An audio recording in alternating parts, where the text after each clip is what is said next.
আলামিন। দুনিয়াতে এসে আব্বাকে আব্বা বলে ডাক দিতে পারেননি। কেমন মায়ার নবী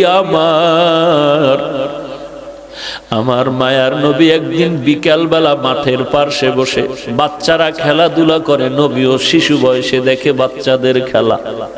নবীর মনে খেলার কোনো আগ্রহ নাই, কারণ আল্লাহ 4 বার কুদরতি অপারেশন করে করে দুনিয়ার সব চাহিদা নষ্ট করে দিয়েছে। মায়ার নবী দেখতেছেন যখন সন্ধ্যা গনিয়ে আসছে, সব ছেলেদের বাবারা এসে ছেলেদের কোলে নিয়ে বাড়িতে রওয়ানা।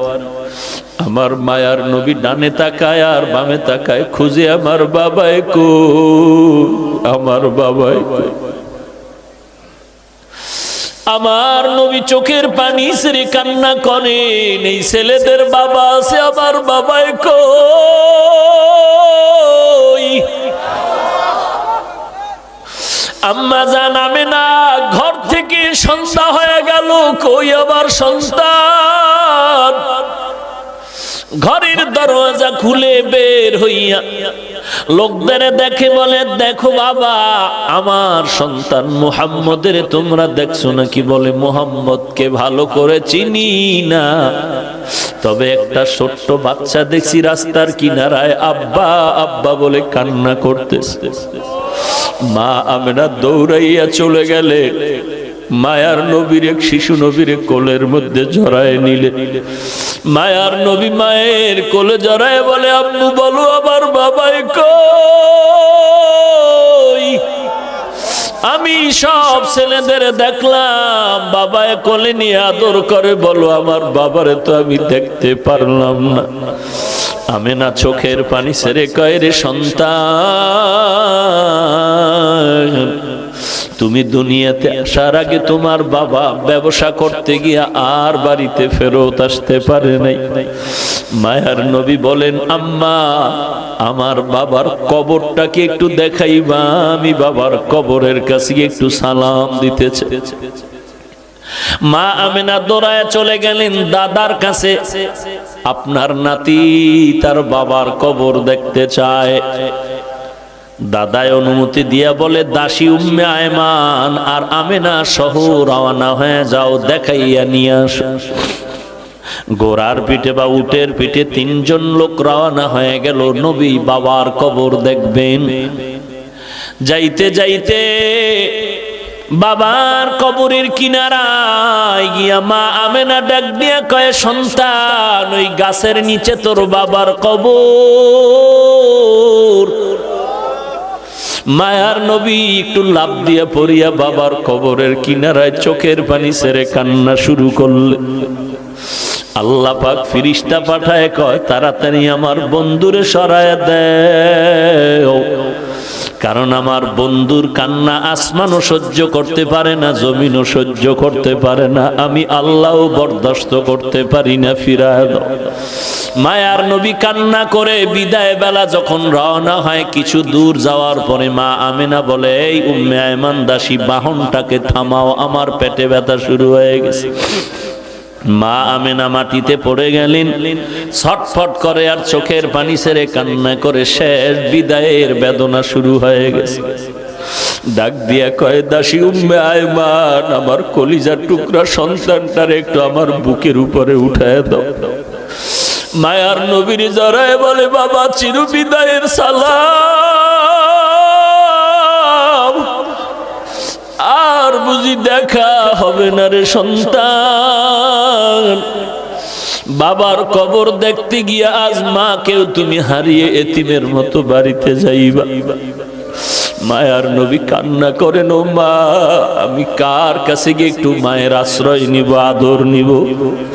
মা আমেনা ওখানে কান্না করে করে এখানে বিদায় হয়ে গেলেন। এইবার 2 জন মানুষ, দাসী উম্মে আয়মান আর আমার নবী রওয়ানা। লম্বা ঘটনা। মায়ার নবী চলতেছেন, দাদায় অপেক্ষা আছে, এখনো কেন আসে না? হঠাৎ নজর করে দেখে বাহনের উপরে 3 জন লোক ছিল, একজন দেখা যায় না, ব্যাপারটা কি? কাছে আইসা নবী দাদার গলা জড়ায় ডাক দিয়ে কয়, দাদা, বাবারে দেখতে গিয়া মা হারায় চির এতিম হয়ে গেল। দাদার গলা জড়ায় গয় আমি আর কাকে মা বলে ডাক দিব রে দাদা।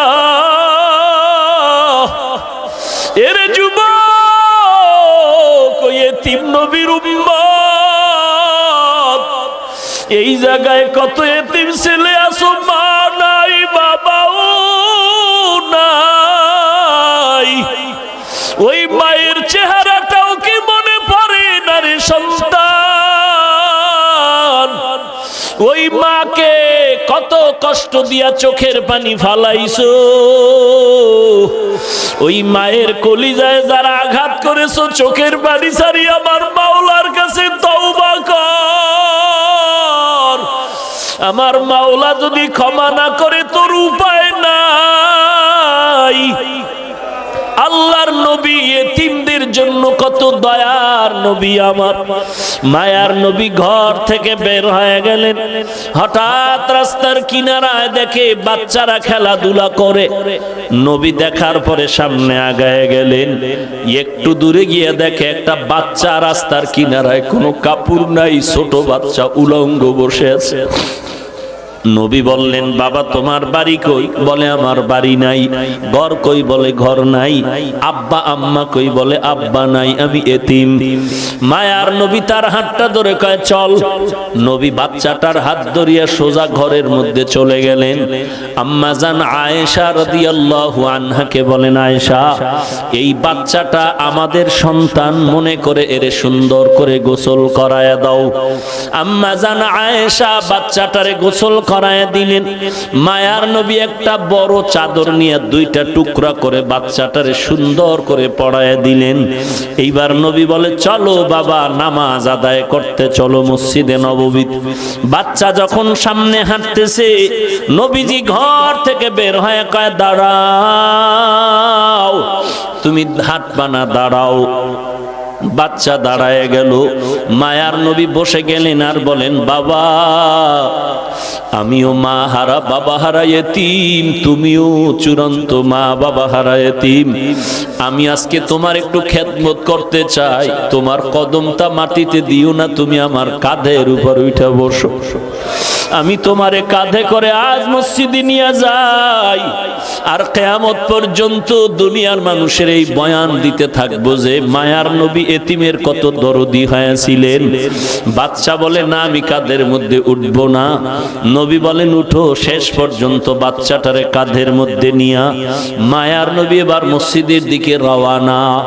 এইবার ওই যে খেলাধুলা করতেছিল বাচ্চারা, ওরা যখন দেখলো ওই বাচ্চাটা রাহমাতুল লিল আলামিনের বরকতি কাঁধের উপরে, বাচ্চাগুলো আফসোস করে যে আজ ওর কপাল কত ভালো, এর মা নাই বাবা নাই। আমিও বড় এতিম, আমি মা হারাইলাম, আমি বাবা হারাইলাম, আমার কেউ নাই। আমি বাচ্চাটারে আদর করে মাথায় হাত দিয়া দোয়া করে দেই।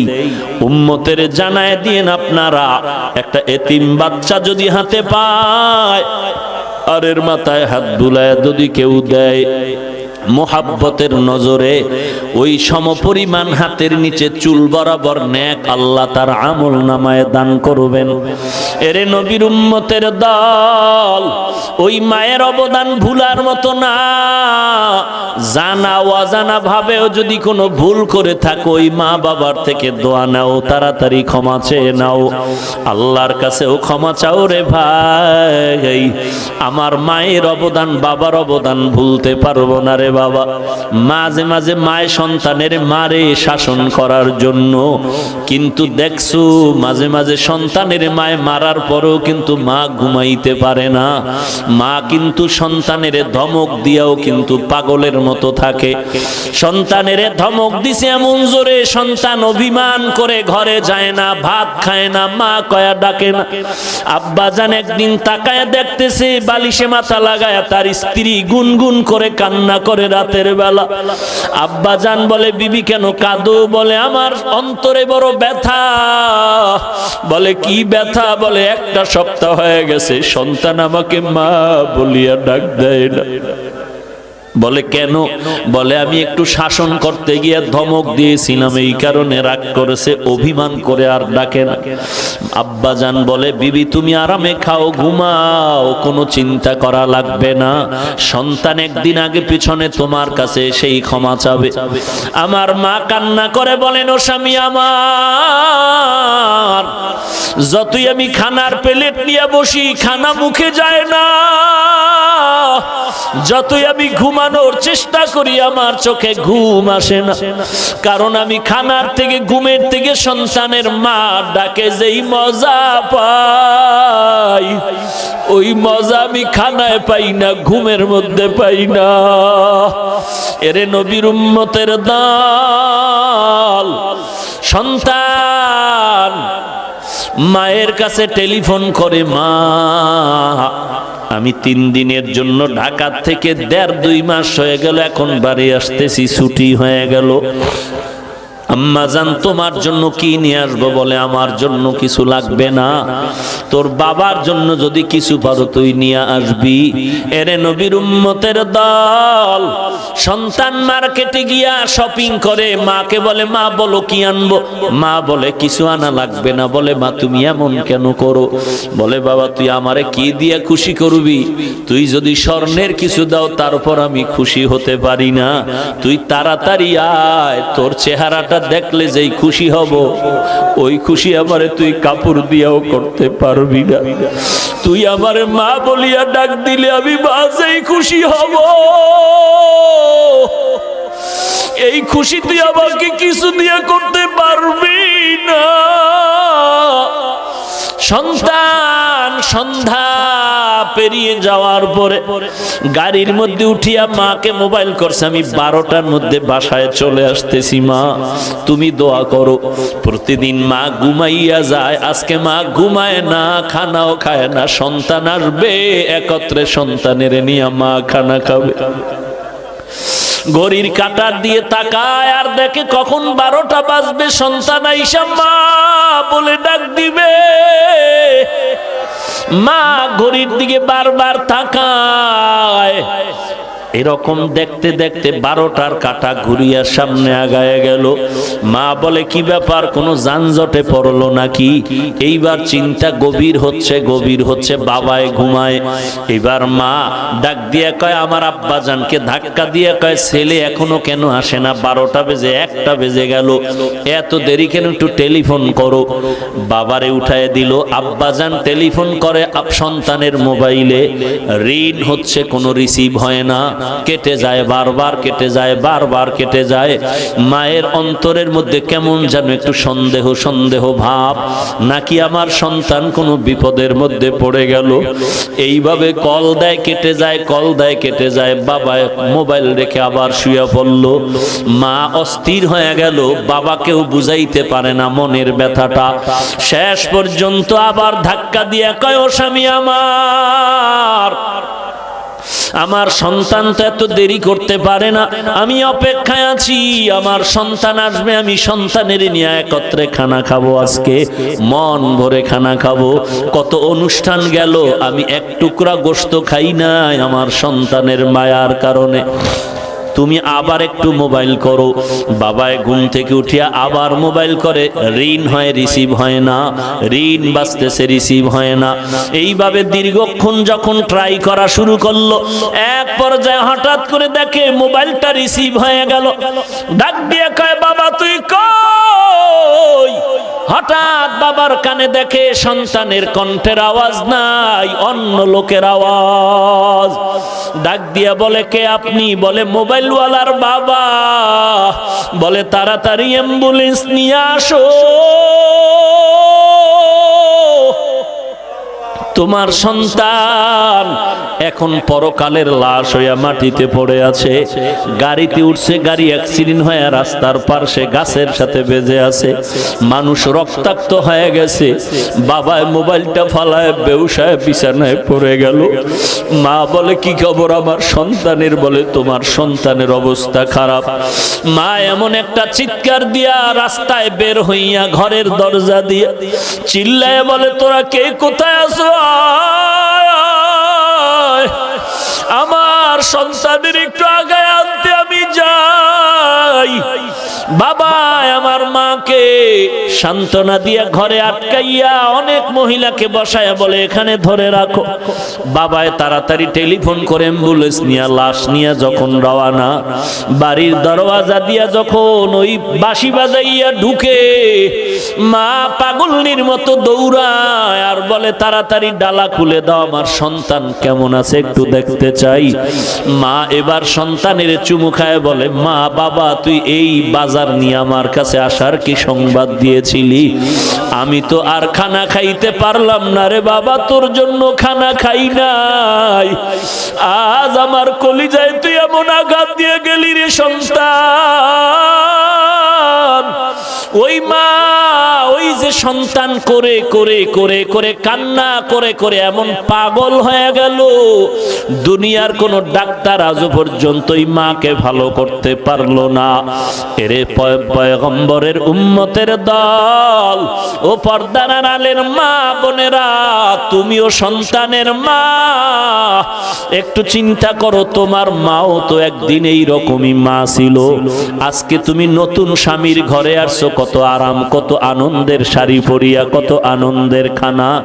এমন একটা দিন আসবে সাদা কাপড়ের প্যাকেট হইয়া কবরে যাইবা, সবাই কান্না করবে, সন্তান মা মা বলে কাঁদবে, একটা জবাব দিতে পারবা না রে মা। আল্লাহ পাক বলেন ওয়াবিল ওয়ালিদাইনি ইহসানা, ওই মা বাবার সাথে ইহসান করো। যার মা নাই, যার বাবা নাই, ওই অন্ধকার কবরের কিনারা দাঁড়ায়া চোখের পানি ছেড়ে দোয়া করো, কোরআন তেলাওয়াত করো আর গুনাহ ছাড়ো, নেক আমল করো। ওই মা বাবার জন্য দিলটা ভরে নেক আমল করো। ওই মা বাবার সাথে যেন কোনো রকম বেয়াদবিমূলক আচরণ না হয়। আল্লাহ পাক বলেন ওই মা বাবার কেউ যদি বৃদ্ধ হয়ে যায়, খবরদার ধমক দিয়া কথা বলবা না, উপশব্দ বলার মতো কোনো শব্দ যেন না হয়। এরে নবীর উম্মত, যদি কথা বলতেই চাও, সুন্দর ভালো আচরণ করো, এমন ভালো ওয়াকুল লাহুমা কাওলান কারীমা, এমন সুন্দর আচরণ করো।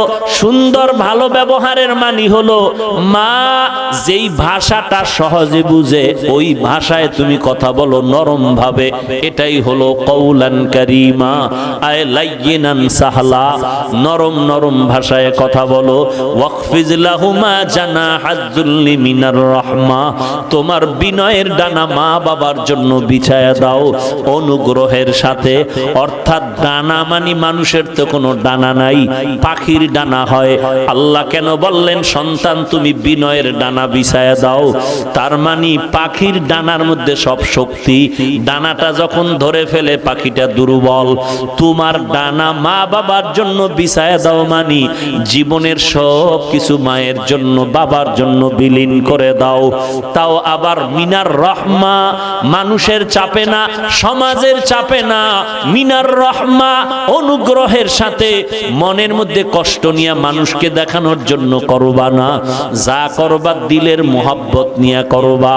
অকুর রব্বির হামহুমা কামা রব্বায়ানি সগীরা, ওই মা বাবার জন্য প্রাণ খুলে আল্লাহর কাছে কান্না করে দোয়া করবা।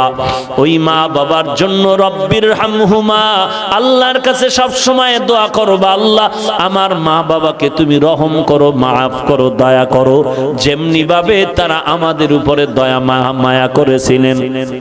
এরে নবীর উম্মতের দল, একবার পারো কুল হু আল্লাহ সূরা আল হামদ, সূরা দরুদ শরীফ পড়ে দোয়া করো। যদি দুনিয়া